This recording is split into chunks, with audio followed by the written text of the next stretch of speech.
첫 번째 장면, 제가 여러분들에게 한 3분 정도 시간 드릴 테니까요. 귀담아 한번 들어봐 주시기 바랍니다. 지금 보여드린 그림을 보면서 될 수 있는 대로 극적인 이야기를 스토리텔링을 한번 만들어 봐 주시기 바랍니다. 그림 장면이 있기까지 어떤 일이 있었을까, 과거에. 또 현재 무슨 일이 일어나고 있을까. 또 등장인물이 무엇을 느끼고 무엇을 생각하고 있는지, 그리고 미래의 그 일의 결과가 어떻게 됐을지에 대해서도 한번 여러분들이 잠깐 시간 내서 스토리텔링 한번 해보는 걸 하겠습니다. 실제 한 5분 정도 드리는데 그렇게 시간 드릴 수 없고 한 2분 정도만 잠깐 여러분들의 머릿속에 제가 말씀드린 걸 가지고 생각해 보시기 바랍니다. 극적인 이야기들. 다시 한번 제가 읽어드릴 테니까 생각하시면서 들어주세요. 극적인 이야기를 스토리텔링으로 만들어 보십시오. 그림 장면 있기까지 어떤 일이 있습니까? 현재 무슨 일이 일어나고 있는지, 저 그림에 등장인물이 무엇을 느끼고 무엇을 생각하는지, 그리고 이의 결과가 어떻게 됐을지 한번 생각해 보시기 바랍니다.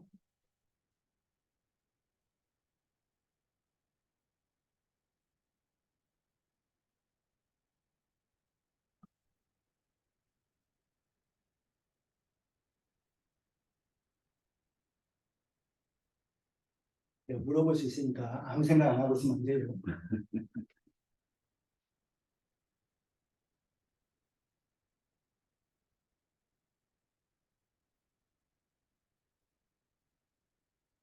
자, 이제 시작하겠습니다. 앞으로 TTT 도판 그림들이 나올 겁니다. 그래서 이건 2번 도판 그림이고요. 이 부분은 우리가 나중에 전체 흐름에서 보여주기 위해서 제가 들어가기로 시작을 했고요. 자, 따로 설명을 하지 않고 다음으로 넘어가겠습니다. 자, TAT는 6가지 흐름으로 여러분들과 같이 나누겠습니다. 첫 번째 TAT가 무엇인지에 대한 것, 그 다음에 TAT에 대한 구성, 아까 그림 도판 구성이 31개 있는데 이 구성에 대한 부분, 그 다음에 실제로 TAT 검사를 실시를 어떻게 하는지, 그리고 31개의 도판의 내용과 여러분들이 보고 잠시 생각했던 스토리들이 기본 반응이 좀 있습니다. 네, 그것과 그 다음에 중요한 투사검사에 있어서 해석 부분, 그리고 마지막으로 임상 사례하고 그 해석들을 볼 텐데, 오늘은 앞부분 3가지는 조금 짧게 넘어가고 시간 제약이 있기 때문에 뒷부분에 있는 도판 내용 기본 반응과 해석과 임상 사례 중심으로 제가 같이 학습해 볼 수 있도록 하겠습니다. TAT는 영문 TAT의 의미들을 정확하게 한번 이해를 해 주셨으면 좋겠습니다. 용어적 개념으로 디매틱이나 애프로세이션 테스트에서 이 앞부분에 있는 용어, 즉 주제와 통각이란 데 대한 개념 이해가 꼭 필요합니다. 네.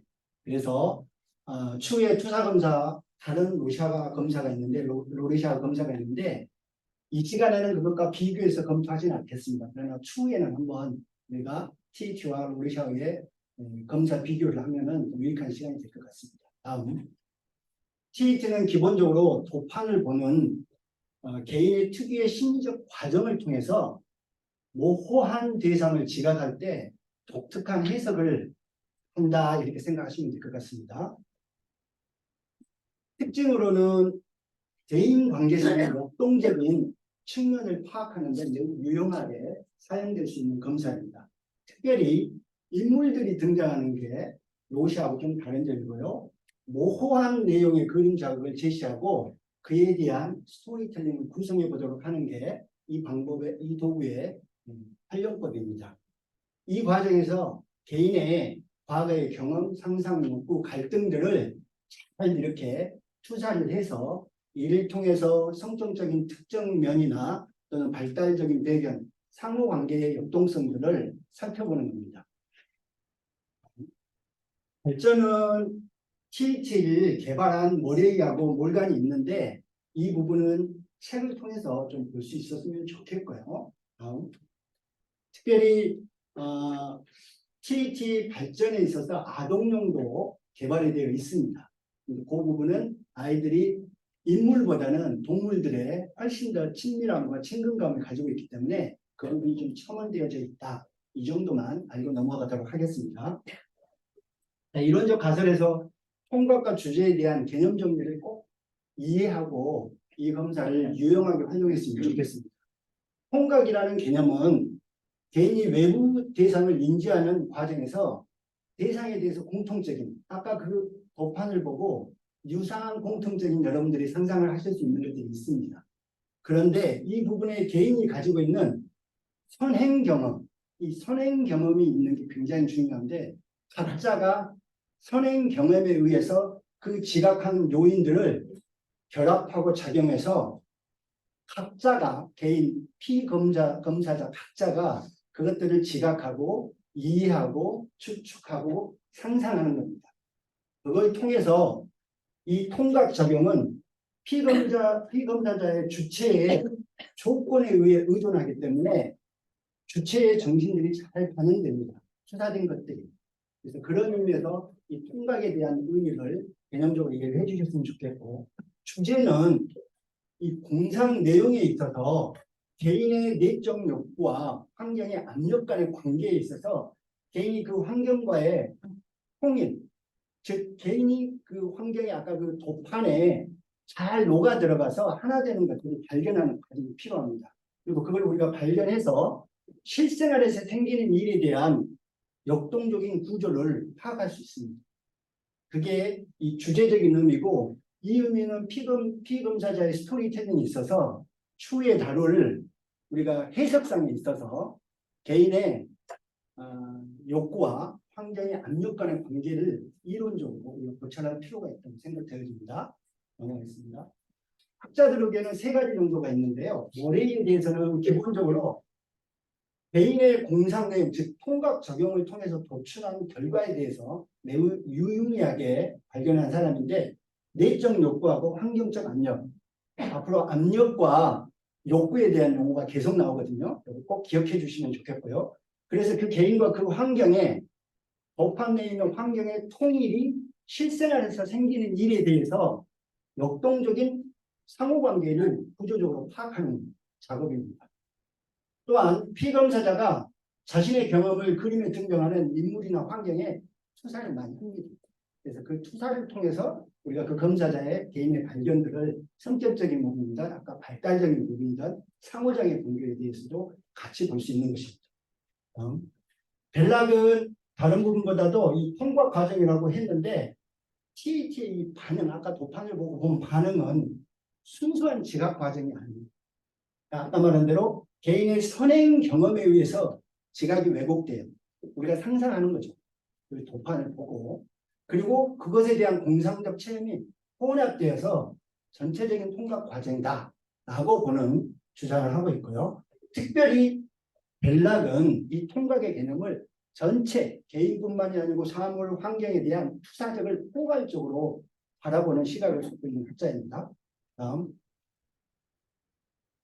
몰러스타인은 TLT의 독특한 용어 두 개가 통각과 주제만큼 모호성과 구성성이거든요. 그래서 이 구성성과 모호성이라는 특징을 갖는다고 했는데 그림의 두 가지 특징에 의해 반응이 결정되기 때문에 피검사자의 공상에는 카드의 조건 자극에 의한 것과 개인의 내적 경험이 동시에 나타납니다.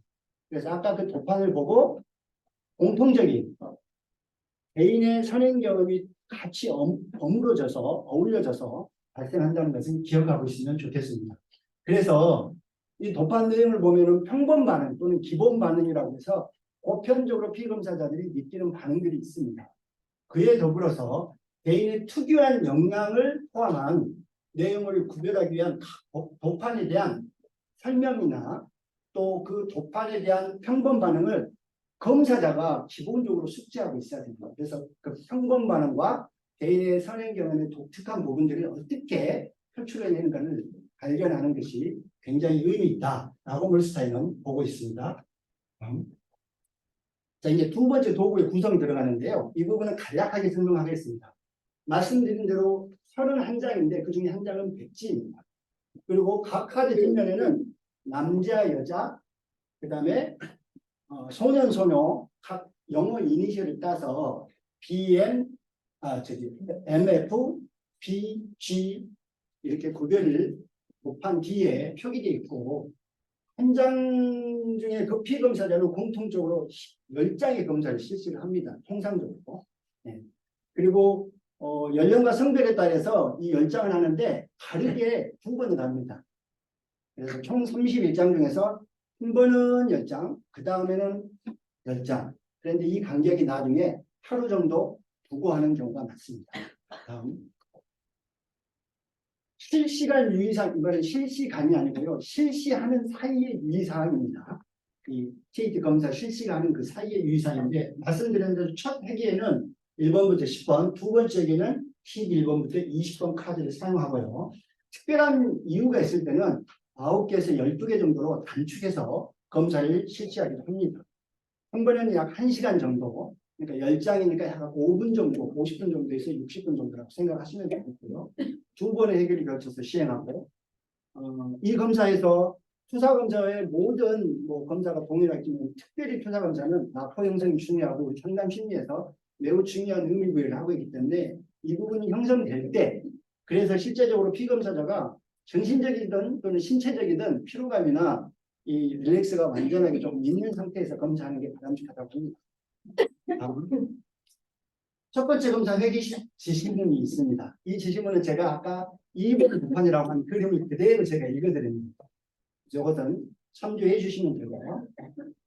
두 번째는 만약에 하루 지나서 오늘 하시는 방법은 지난번과 동일합니다.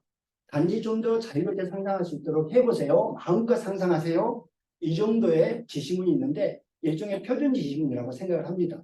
검사에 있어서 이 지시문이 또 의미가 있기 때문에 다음에 좀 설명을 해드리겠습니다. 자, 16번 백지 카드에 대한 제시는 보통 이런 표준 지시문을 쓰고 있습니다. 백지의 어떤 그림을 상상해보고 자세히 말해보세요. 저에게.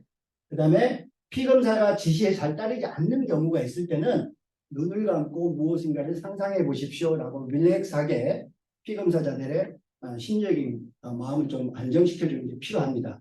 그 상상을 스토리텔링에서 제게 말씀해 주십시오. 이렇게 검사를 실시하고 있고요.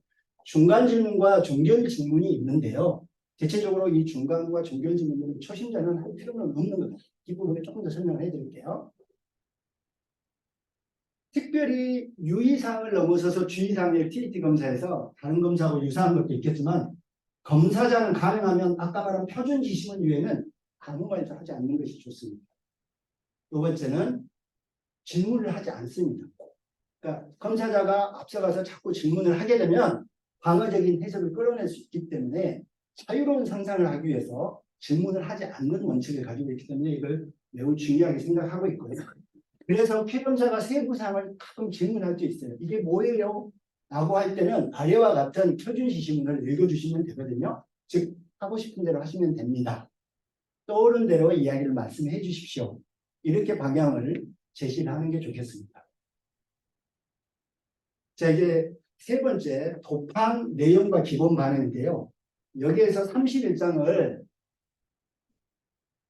발제문에는 수록을 했지만 여기서 다 나눌 수는 없어서 제가 몇 가지만 터치를 하고 넘어가는 걸로 하겠습니다. 지금 구성 보면은 1번, 도판 2번, 도판 3BM. 3BM은 뭐죠? 보이. 보이. 네. 맨. 예, 맞습니다. 그래서 영어가 이렇게 되어 있습니다. 그래서 3C에 풀면은 심리가 다 되니까. 네, 피메일입니다. 여성입니다. 그래서 도판 뒷부분에 이 용어가 있는데 이걸 숙지하고 있어서 흐름을 자연스럽게 끌고 가면 좋겠고요. 2번 도판을 한번 보셨으니까 다시 한번 처음 생각을 잠깐 떠올려 볼까요? 여기에 보면은 여러분들이 평범 반응 내지는 기본 반응이라고 할 수 있는 사람들이 보일 겁니다. 그렇죠? 그 다음에 그 환경, 자세하지는 않지만 환경적으로 뭐 나무도 좀 보이고 뭐 동물도 좀 보이고 또 밭 같은 것도 좀 보이고 또 어떤 여성이 두 분 있고 이런 부분들에 대해서 여러분들이 아까 상상한 것들이 있을 겁니다. 그 상상 속에 대해서 이 도판에 대한 기본 반응과 내용은 이런 설명이 좀 첨언할 수 있습니다. 환경에 대한 주인공의 반응 또는 가족과의 갈등이나 상호작용. 그러니까 이 등장인물들의 관계를 가족으로 보는 사람들이 이 가족 관계의 상호작용들을 상상을 할 수 있도록 본인들이 이렇게 제시했을 때 많은 반응이 나온다는 겁니다. 평범하지만 또는 기본적이지만.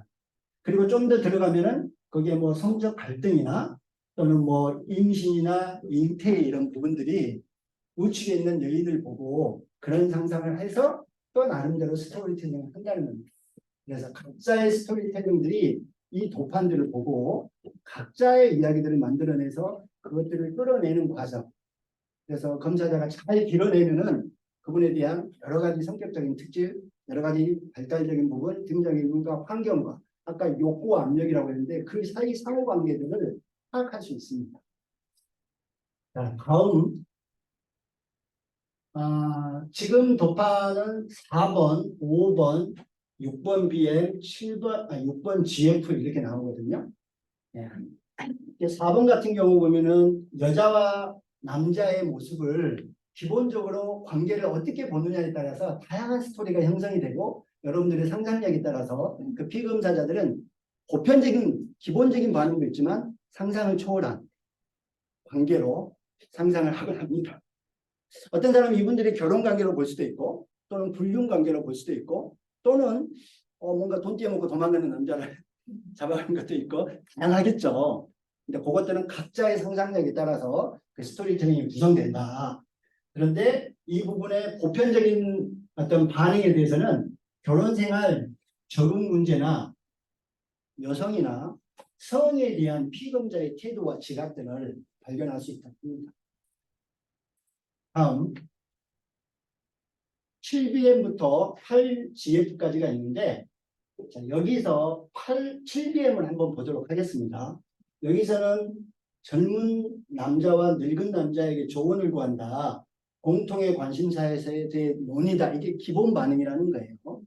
그런데 다른 또 의견들이 스토리를 만들어내는 피검사자에 따라서 다르겠죠. 근데 통상 피검사자의 기본 반응과 내용들은 피검사자의 태도와 권위에 대한 반응들이 좀 나온다. 그리고 반사회적인 혹은 편집적인 경향도 조금 있다고 합니다. 이 부분 다음에 다룰게요. 그래서 각자의 이와 같은 도판들 속에 그 이야기 구성에 따라서 그 피검사자의 여러 가지 우리가 알 수 있는 성격적인 특징들, 심리적인 특징들을 또 알 수 있다는 거고요. 다음. 여기에서는 10번을 한번 볼까요? 아까 남자 두 분이 나왔는데 여기는 두 사람이 서로에게 애정을 표현하는 것이거든요. 여기에서는 부모에 대한 의존이나 결혼 생활에 대한 적응 문제들이 많이 보여집니다. 반응적으로. 그러니까 이게 지금 도판을 보신 분은 어떤 분은 부부관계로 볼 수도 있고 또는 어떤 분은 뭐 부녀관계로 볼 수도 있고 또는 전혀 다른 남남이 뭔가에 관계로 볼 수도 있겠죠. 그래서 다양한 그런 상황 가운데 보편적으로는 이와 같은 기본 반응과 내용이 있다. 그래서 부모 사랑에 대한 표출이라든가 이 그림이 서양이다 보니까 약간 동서계적인 시각을 보는 기본 반응에서 조금 나가신 분들은 또 그런 반응을 보인다고도 합니다. 네, 자 저기 여기까지. 그러면은 지금 TET에 다른 로시아하고 다른 점은 이렇게 등장인물이 들어간다는 것이 TET의 좀 독특한 특징입니다. 로시아를 아직 다 공부를 안 했지만 다음으로 넘어가겠습니다. 자, 12EM부터 13MF까지가 있는데 여기서는 12EM에 보면은 저 그림을 보면은 상상이 어떻게 되는지 이은영 선생님이 제일 뭐가 생각이 나세요? 뭐가 네, 한수기도 이렇게 각자 개인마다 자기의 선행 경험이 일반적인 보편적인 상황에 투사가 되기도 하고 그게 같이 결합되어 작용한다는 거예요. 전혀 다른 반응도 나올 수 있습니다. 그래서 이와 같은 경우에는 아까 말한 안수기도도 충분히 나올 수 있고요. 그러나 보편적으로는 상사와 연장자에 대한 태도 관계, 거기에 따른 두려움, 공포, 관계성, 대인관계성에 대해서 역동적인 심리 관찰을 우리가 하는 거기 때문에 그런 부분을 발견할 수 있고요. 특별히 비검사자가 수동적인 의존성이나 치료에 대한 태도, 이게 물리적인 치료든 심리적인 치료든 두 관계에 있어서 수동적으로 적극적으로 참여를 하는 치료의 어떤 대응 태도도 있고 거부할 수도 있거든요. 근데 그런 부분들이 이 전체적으로 이 기본 반응 플러스 추가적인 반응이 나올 수 있다라고 생각하시면 되겠습니다. 다음. 자, 이 도판에서는 제가 그냥 넘어가고 그림만 좀 보도록 하겠습니다. 그래서 31장에 우리가 검사자라면 앞으로 1번부터 31장을 암기를 하고 있어야 될 것 같아요. 그래서 기본적인 도판 내용과 또 보편적으로 우리가 검사를 할 때 어떤 반응들이 반응으로 나오는지가 공통분모들이 있거든요. 공통분모들을 우리가 숙지를 하고 있어야만이 적정하게 우리가 리스폰스 할 수 있을 것 같습니다. 그럼요. 특별한 도판은 16번입니다. 아까 말한 대로 10장의 도판을 첫 회기에 실행을 할 때 이 흰 도판을 넣어서 여기에는 아무런 제한 요소 없이 순수하게 상상을 하거나 본인이 생각하는 것들을 말하게 하는 겁니다. 그랬을 때 반응이 어떤 분은 굉장히 당황하기도 하고요. 어떻게 이야기해야 될지 모르고 어떤 분은 또 생각들을 앞에 있는 그림들과 연관해서 흘러내주기도 하고요. 다양한 또 반응들이 있습니다. 그래서 그 반응들에서 전에 있는 도판을 잘 연결하면 연산작용이 좀 활발하고 전환 과정이 좀 있는 반면 그게 탁 막힌다 그러면 사고 능력에 대해서 그 피검사자에 대해서 우리가 눈여겨볼 의미 있는 또 단서를 발견할 수 있을 것 같습니다. 그래서 검사자나 치료자에 대한 태도도 어떤 분은 이게 뭐야? 뭐 이런 태도를 보일 수도 있다고 합니다. 그때 우리가 이런 기본 반응이 있다는 걸 알고 있으면 당황하지 않고 자연스럽게 한번 생각해 보시겠습니까? 마음껏 생각해 주셔도 됩니다. 이런 식으로 해서 생각을 확장시킬 수 있도록 도와드리면 됩니다. 다음이요. 자, 다음 도판도 이렇게 쭉 나옵니다. 다음요. 자, 지금 보여드린 31개 도판 중에서 10개의 도판으로 한 회기당 실시한다고 그랬는데 그러면 TET에 대한 분석과 해석에 대한 타당성을 우리가 굉장히 주의 깊게 바라볼 필요가 있습니다. 수사검사 자체가 우리가 배웠던 일반 성격 검사에 표준화되거나 정량화되거나 개량화되지 않기 때문에 이 부분이 심리학자의 자질, 훈련, 역동 심리학 원리에 대해서 이해나 인식 정도에 따라서 굉장히 깊이가 달라질 거라고 보여지거든요. 그래서 우리가 전문화되지 않으면 엉뚱한 해석을 하고 엉뚱한 분석을 할 수 있다. 그런 점을 기억해 주시기 바랍니다. 초심자가 잘 보면 오류는 한 두 가지 정도로 보면 될 것 같아요. 기본적으로는 검사자가 자신의 욕구나 자신의 감정, 갈등 등을 해석할 때 초사해버리는 실수를 한다고 합니다. 두 번째는 이야기를 문자 그대로 해석해버리는 거예요. 아까 말한 대로 평범한 반응, 거기에서 머물러 버리면 우리가 한 걸음 더 들어가서 피검사자의 내적인 심리작용들을 읽지 못하거나 알아차리지 못하는 경우가 있겠죠. 그래서 그런 부분들이 굉장히 이제 오리적인 부분이 있는데 이 부분에 대해서는 우리가 이제 아까 말한 대로 훈련을 통해서 역량을 강화하면서 보완할 수 있다고 봅니다. 다음이요. 자, 이제 욕구 압력 분석 부분 해석에 있어서 굉장히 의미 있게 이 저자는 제시를 하고 있습니다. 그래서 이 7단계는 우리가 기억할 필요가 있을 것 같습니다. 첫 번째, 이 욕구 압력 단계에 있어서 방법론을 제시했는데 등장인물이 나오기 때문에 주인공을 찾는 작업이 필요하다고 합니다. 그리고 두 번째는 욕구 압력에 있어서 압력에 대한 부분인데 이 환경에 대한 압력이 있어요. 그 다음에 욕구에 대해서는 이 주인공의 반응에 드러나는 거기에 따른 기본적인 욕구들이 드러나고 또 주인공의 관심을 표면해서 그러니까 대상, 우리가 그 부분에 대해서 어디에 관심을 두느냐, 사람에게 두느냐, 또 환경에 두느냐에 따라서 굉장히 다르기 때문에 이 분석하는 데 있어서 좋은 도구로 쓸 수 있습니다. 그 다음에 내적 심리 상태나 그 다음에 행동이 표현되는 방식, 그 다음에 일의 결말을 분석하는데 이것은 조금 자세히 뒷부분을 설명해 드리겠습니다. 자, 주인공을 찾는다. 다음 부분으로 넘어가겠습니다. 이 부분은 우리가 주인공을 찾는 작업을 어떻게 발견하느냐. 이 부분은 피검사자가 이야기 속의 주인공을 자기하고 동일시하는 경향이 많다고 합니다. 그래서 자기를 투사하기 때문에 이 주인공을 어느 쪽에 포커스를 맞춰서 어느 사람을 주인공으로 하느냐에 따라서 상상의 그림들이 다르게 나타난다. 이걸 이해하고 계시면서 동시에 주인공에게 미치는 압력과 또 주인공의 욕구나 또는 주인공이 집중하고 있는 대상이 피검사의 것과 굉장히 동일하거나 유사하거나 어쨌든 연관이 되어 있다는 것을 기억할 필요가 있을 것 같습니다. 그래서 이 주인공 찾는 데는 일단 제일 먼저 관심이 꽂힌 또는 제일 먼저 입 밖으로 내는 사람이 주인공일 가능성이 높습니다. 이 인물들이 여러 명 나왔을 경우에는 물론 꼭 사람이 아닐 수도 있겠지만 주인공이. 그래서 두 번째는 우리가 이야기 전체에서 피검사자가 관심을 이렇게 많이 드러내는 사람이 주인공일 가능성이 높습니다. 남녀가 나왔는데 여성에 대해서 많은 이야기를 하면은 여성으로 투사할 가능성이 있습니다. 네.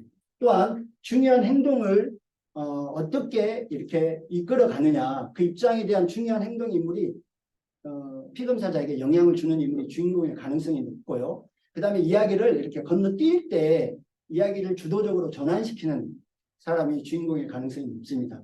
또한 다른 사람부터 뭔가를 강요받게 하는 거예요. 저 아버지가 저런 것 같아요. 이런 식으로 하면 강요를 받는 그 대상이 주인공이에요. 본인이 그렇게 때로는 공격을 받고 있거나 거기에 대한 심리적인 반응이 일어날 수 있다는 거고요. 그래서 아까 MF,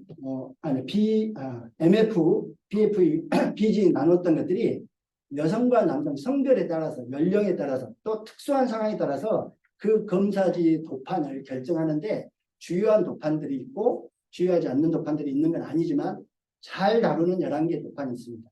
참고로 자료를 나중에 볼 때 제가 아스트레프 표시를 해놓은 번호 뒤에 있는 게 11개 도표인데 그게 11개가 자주 쓰이는 중요한 도판입니다. 이렇게요.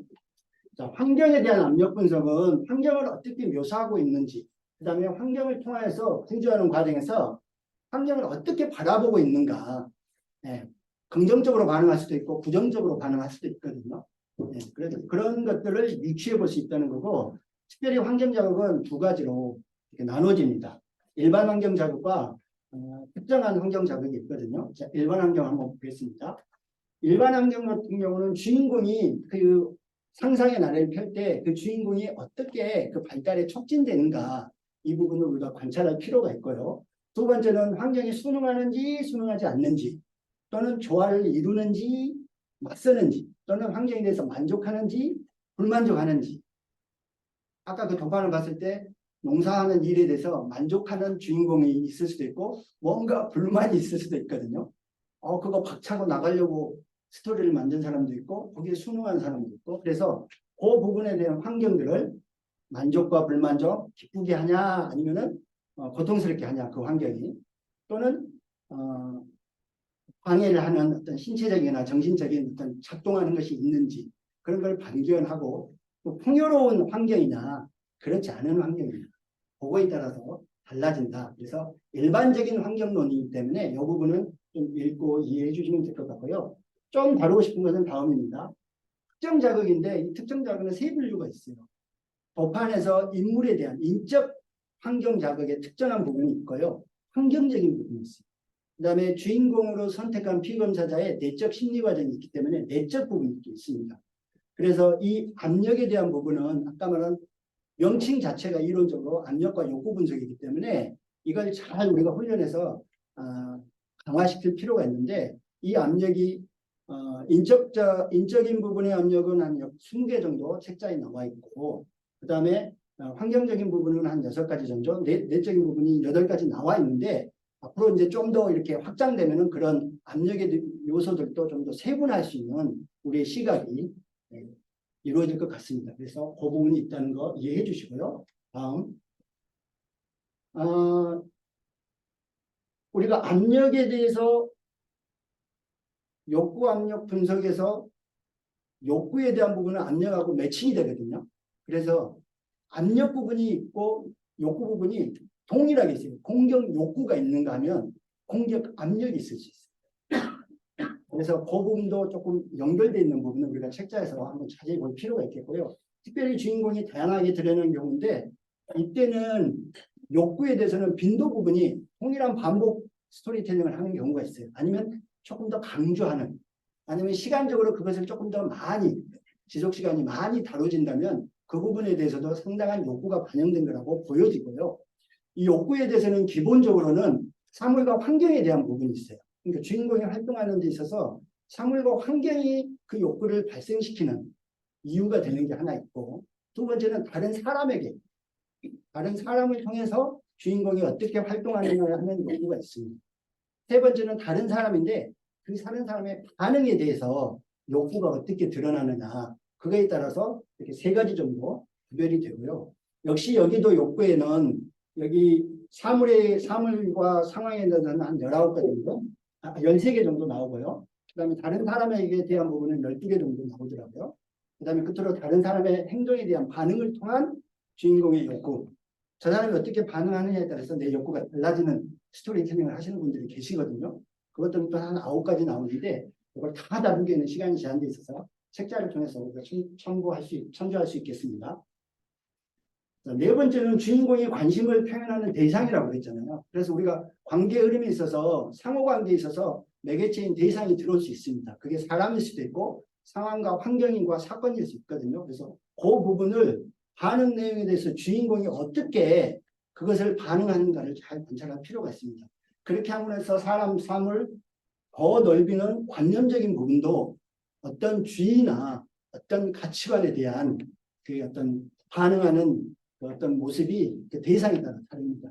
가령 자본주의에 대해서 긍정적으로 생각하는 사람은 자본주의적인 부분을 스토리텔링에 긍정적으로 한번 표출할 겁니다. 근데 굉장히 부정적이거나 그렇지 않게 보는 사람은 다르게 또 표출할 겁니다. 그런 부분들에 대한 대상 분석이 필요하다. 그 다음에 내적인 심리 상태가 있습니다. 그래서 이 부분은 아까 우리가 인적, 환경적, 내적인 특정 자극처럼 이 압력 욕구 분석을 할 때 항상 심리적인 내적 상태도 우리가 잘 분석해서 이야기 속의 주인공이 경험하는 내적 심리 상태가 발생하는 환경 자극과 그걸 해결하는 방식에 따라서 수동적이냐 또는 적극적이냐 이런 것들을 발견하면서 그분의 심리 상태를 우리가 발견하게 됩니다. 행동이 표현되는 방식이 있거든요. 이 부분은 주인공이 환경의 힘에 자극되거나 자극됐을 때 반응하는 행동 양식의 방식을 검토하는 건데 우리가 어떤 상황이 어둠으로 다가와도 어둠으로 반응하는 사람이 있고 어떤 사람은 어둠으로 다가왔는데 빛으로 반응하는 사람이 있거든요. 차 주차하는데 기분 나쁘게 탁 끼어드는데 어둠으로 반응하면 A 하고 XX 이렇게 할 수도 있고 아이고 바쁘셨나 보네요 이러실 수도 있습니다. 그와 마찬가지로 반응에 따라서 그 행동 표현되는 방식에 따라서 다른데 특별히 여기서는 주인공의 행동 수준이 상상에 대한 부분이 있기 때문에 공상 수준이 있고요. 또는 공상 이전 단계, 행동 이전 수준이 있고요. 또는 억제된 행동 수준이 있어요. 그리고 실제로 행동하는 부분. 이 부분들이 약간 차이가 있는데 대표적으로는 몸짓으로 표현되는 제스처들이 있습니다. 우리가 비언어적인 관찰이 필요하다고 굉장히 강조를 하셨지 않습니까? 그와 마찬가지로 수동적이냐 또는 능동적이냐 또는 외향적이냐 뭐 내향적이냐 이런 반응에 따라서 분석하는 질이 달라진다고 볼 수 있습니다. 끝으로 이 일의 결말인데요. 일의 종료 상황뿐만이 아니라 결과에 유발했을 때 이게 이 결과가 저 두 사람 관계가 해피엔딩으로 할까? 아니면 불행하게 끝날까? 문제가 완전히 해결되지 않고 그대로 있을까? 이런 다양한 결과에 대해서도 아까 제가 마지막 질문에 그 결과에 대해서도 이야기해봐라 하고 하는 의도가 그런 부분이라고 좀 판단되어지거든요. 그래서 이 스토리가 실패로 끝날까? 또는 성공으로 끝날까? 이것도 다르답니다. 그래서 그 부분도 우리가 끝까지 놓치지 않고 관찰해서 그거에 대한 갈등 해설이 완전히 해소가 됐는지 아니면 계속 지연됐는지 계속 남아있는지도 우리가 관찰할 필요가 있다. 이렇게 욕구와 압력의 분석들은 주인공을 찾고 압력을 찾고 그 다음에 욕구를 찾고 또는 내적 심리 상태를 찾고 그 다음에 행동 방식에 따라서 어떻게 하는지 그 다음에 마지막으로 일의 결과적인 부분까지 우리가 한 7단계를 자연스럽게 생각해 볼 필요가 있습니다. 자, 이제 마지막으로 임상적 사례와 해석에 대한 부분인데요. 제가 보여줬던 1번 도판입니다. 자, 1번 도판 응답법은 지금 이 부분은 저희가 22세의 남자와 그 다음에 한 명은 거절이고 미혼모에 대한 외동이라는 사례를 하나 가지고 온 거고요. 이 부분에 대해서는 우리 박하영 선생님이 이 그림 도판을 보고 어떤 응답을 했어요. 근데 그 응답을 한번 읽어봐 주시겠습니까? 남자아이가 바이올린을 보고 있다. 바이올린을 켜보고 싶다고 생각하고 있다. 그렇지만 자기 악기가 아니기 때문에 그렇지 못한다. 이 아이에게는 바이올린이 없다. 집이 가난하다. 잠깐 연주해보지만 별로 좋아하지는 않는 것 같다. 나중에도 좋아하지 않고 결국 싫어하게 될 것 같다. 왜 싫어하게 되는지 모르겠다. 네. 지금 이걸 보면은 지금 어떤 피검사자의 반응을 이렇게 응답을 했다는 겁니다. 그랬을 때 우리가 아까 욕구와 압력에 대한 분석 기법 흐름에 따라서 한번 보자 이거거든요. 그랬을 때 예를 들어서 주인공을 누구로 봤을까? 이 응답에 대한 걸로 봤을 때는 남자아이로 보겠다라고 쟤는 이제 보여진다는 거고요. 두 번째는 압력에 대한 부분은 지금 보면은 바이올린 켜보고 싶은데 자기 것이 아니다. 가난해서 살 수 없다. 뭐 이런 부분들을 반응을 했다라고 봤을 때는 지금 결여에 대한 압력이 좀 있다라고 분석하고 해석한다는 거고요. 그 다음에 주인공의 욕구 부분은 이 확보의 욕구와 거부의 욕구가 있는데 모르겠다 이런 부분들은 거부의 욕구가 있는 거죠. 그런데 이거 가지고는 싶은 거예요. 켜고는 싶은 거예요. 그러나 하지 못하는 거기 때문에 대상을 바이올린이라고 봤을 때 그 대상에 대한 확보 욕구는 또 있다라고 분석을 하거나 해석을 한다는 거고 주인공의 내적 심리 상태는 보시다시피 갈등하는 거예요. 켤까 말까. 또 이 부분을 다른 측면으로 보면 다르게 또 우리가 분석하는 건데 이 지금 응답에 대한 측면으로만 접근한다면은 이렇게 우리가 분석을 하겠다라고 보시면 될 것 같고요. 특별히 주인공의 행동 방식은 좀 소극적이죠. 그래서 수동 공격적인 대처 방식이다. 이 부분은 별로 좋아하지 않는 것 같아. 좋아하면 좋아하는 거지 별로 좋아하지 않는 것 같아. 수동적으로 방어를 하면서 본인의 어떤 내적 심리 상태를 보여준다. 결국 이 도판에서 그 스토리텔링은 이 응답 내용으로 봤을 때는 이 갈등은 해소되지 않고 약간 회피하는 부분이 좀 있어 보인다. 라는 측면으로 욕구압력 분석의 틀을 이렇게 사례를 들어서 제시를 한 겁니다. 두 번째 한번 볼까요? 자, 이 도판을 한 번 더 읽어주시겠습니다. 아주 괴로운 사람인 것 같다. 굉장히 괴로워 보인다. 이유는 모르겠다. 아픈가? 뱃속이나 심장이 안 좋은 것 같다. 괴로워하고 있다. 이러다가 그냥 죽을 것 같다. 가난해서 치료를 안 한다. 지금 이 도판을 보고 다양한 또 상상의 반응과 응답을 하는 경우가 있는데 이렇게 응답을 했을 때 아까 말한 욕구와 압력 분석을 어떻게 볼 것이냐. 주인공은 지금 괴로운 사람이라고 보고 환경 영향은 이 질환의 압력, 뭔가 이 엎드려 있는 부분이 뭔가 아픈가? 뭐 이런 느낌들이 이 뱃속이나 심장이 안 좋은 것 같네? 라고 피검사자가 본인이 스토리텔링을 한 거예요. 그랬을 때 만약에 투사되거나 동일시된 주인공이 본인이라면 본인에게 일종의 질환의 압력이 있을 수 있다라고 분석하고 해석한다는 말씀입니다. 또와서 죽음에 대한 압력 자세히 안 보였겠지만은 여기 보면은 이것이 권총이라고 합니다. 그래서 이제 이런 것들이 피검사자가 눈에 확 들어오면 대상에 대해서 본인의 심리적인 반응들이 이렇게 드러나기 때문에 그런 걸 봤을 때는 이제 죽음의 압력.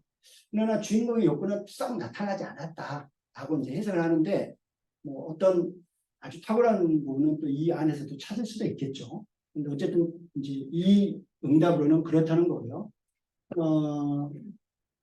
주인공의 내적 심리 상태는 굉장히 비관적인 상태다. 비언어적으로 굉장히 등적으로 서 있는 것도 그런 느낌이 좀 들지 않으세요? 뭔가 소파나 엎드려져 있는 게 뭔가 굉장히 괴로운 것 같아요. 그게 질환인지 뭔가 죽을 것 같다는 이야기도 하거든요. 그 다음에 치료를 안 한다, 가난해서. 이 부분들이 다 수동적인 대처이거나 문제 해결에 대해서 적극적이지 않는다는 것을 심리적이거나 행동 방식으로 드러낸다. 그래서 아까 말한 마지막 결론 단계에서도 그걸 어디까지 우리가 해석하고 분석하냐면은 불행한 결말이 일어날 것 같다. 전혀 능동적이거나 적극적인 해법들을 찾지 못하고 있는 것 같기 때문에 그런 분석을 한다 생각하시면 될 것 같아요. 다음. 이 부분은 두 사람은 연인 사이다. 여자가 남자를 따라다니는 것 같다. 지금도 여자는 같이 있고 싶어 하는데 남자는 별로 여자가 마음에 들지 않는다. 앞으로 헤어질 것 같아. 여자는 아마도 복수할 것이다. 라고 피검사자의 반응과 스토리텔링이 나왔을 때 주인공을 남자로 보냐 여자로 보냐 다르는데 남자일 경우라고 판단을 하고요. 22세 남자라고 했기 때문에 그 다음에 이제 성의 압력, 배척의 압력, 그 다음에 이제 욕구는 거부의 욕구. 이 남자는 뭔가 자기가 뭔가를 하기 위해서 여자가 걸림돌이 된다고 생각할 수 있고 뭔가 자기가 추구하는 것을 쫓아가고 있다라고 볼 수 있는 반응을 했기 때문에 그런 어떤 욕구라고 말씀드릴 수 있고요. 대상에 대해서는 이 남자의 어떤 대상은 여자가 굉장히 부정적으로 보이긴 하는 거예요. 이랬을 때 여성에 대한 어떤 가치관이나 여성에 대한 태도들도 보여지겠죠. 그래서 그런 식으로 주인공 내의 이제 심리 상태가 비관적으로 보이거나 자기를 방해하는 거기 때문에 그렇게 생각할 수 있다는 거고 행동 방식 같은 경우는 수동적이고 결말은 갈등의 지속이나 부정적 결말이라고 그랬는데 보시면은 아마도 여자는 복수할 것이다. 남자 입장에서는 이 수동적인 반응인 거죠. 그리고 결말은 뭔가 해결되지 않고 계속 갈등이 좀 지속될 것 같고 이 내 남자가 계속해서 이 문제를 해결을 못하겠구나. 이런 게 이제 보여진다는 거고요. 부정적인 어떤 결말을 예측할 수 있겠다라고 생각하시면 될 것 같습니다. 다음. 장례식장인 것 같다. 이 나이든 여자는 하녀다. 젊은 남자의 부모가 돌아가셔서 둘 다 슬퍼하고 있는 것이다. 두 사람의 사이는 좋은 것 같다. 늙은 여자가 남자를 위로해준다. 남자는 앞으로 사업적으로 성공한다. 여자는 남자한테 조언을 해주고 지켜줄 것 같다. 이런 피검사자의 반응이 나왔을 때 환경의 압력은 불행의 압력이라고 이제 보는 거예요. 어디서 발견을 하냐면은 장례식장이니까 뭔가 불행인 것 같다는 거죠. 이게 환경적으로 좀 압력으로 작용하는 것처럼 보인다. 대신 주인공은 이분을 하녀로 볼 수도 있고 부모인 엄마로 볼 수도 있거든요. 그런데 이분에게 뭔가 조언을 받고 있고 이런 부분들이 이제 존경과 복종의 요구 또는 본인이 성공했다 뭐 이런 부분을 이야기했을 때는 이런 어떤 욕구들이 보여진다 라는 식으로 우리가 흐름에 따라서 분석을 한다는 것입니다. 다음 제가 6사례를 보여줬는데 이게 마지막 하나 되나요? 두개 더 있습니다. 그래요? 그럼 이건 넘어가겠습니다. 네. 자, 13MF 요거 하나만 더 보겠습니다. 마지막으로. 남자가 사랑하는 사람을 죽인 것 같다. 왜 그랬을까? 글쎄 후회하는 것 같다. 순간적으로 욱해서 죽였나 보다. 여자가 헤어지자고 해서 남자는 잠깐 후회했다가 다른 여자를 계속 죽인다.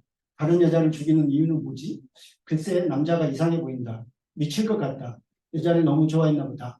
라는 반응을 보였을 때 주인공은 남자가 이 남녀 관계를 어떻게 해석하느냐는 것은 이 지금 내용에 따라서 보면은 굉장히 배척의 또는 죄악의 압력들이 좀 있는 거예요.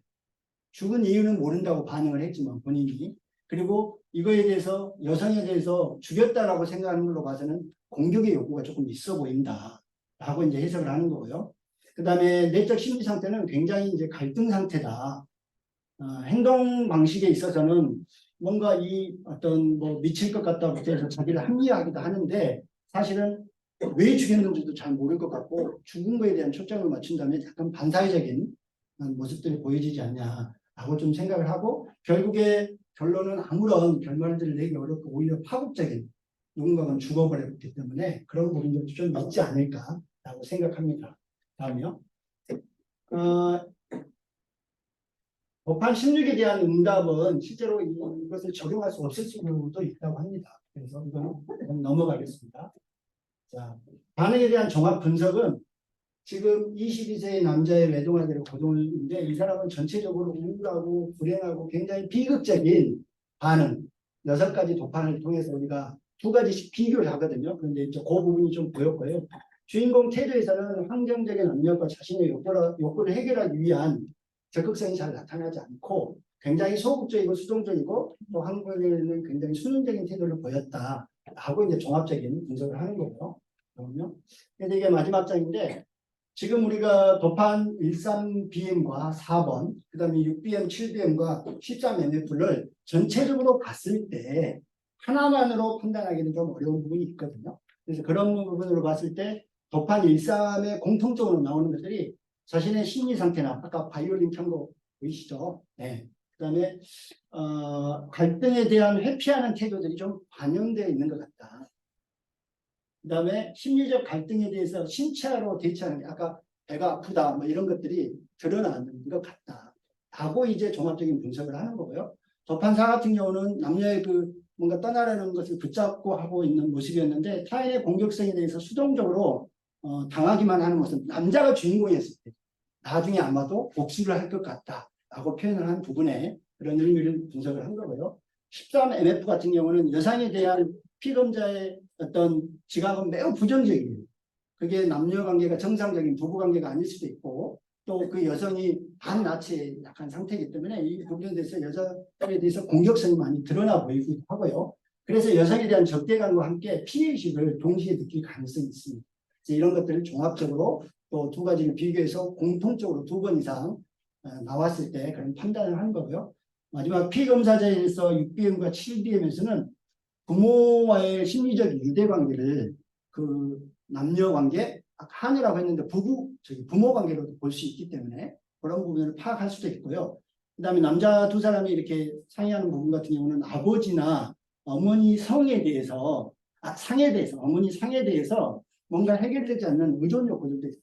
그래서 엄마가 뭔가 계속 조언받고 지원받고 하려고 하는 그런 모습들이 있거든요. 그래서 도판을 하나만으로 판단하지 않고 도판을 전체적으로 봤을 때 공통적으로 보여주는 부분들을 잘 발견해서 그 심리 상태를 발견하는 쪽으로 되겠습니다. 이상입니다.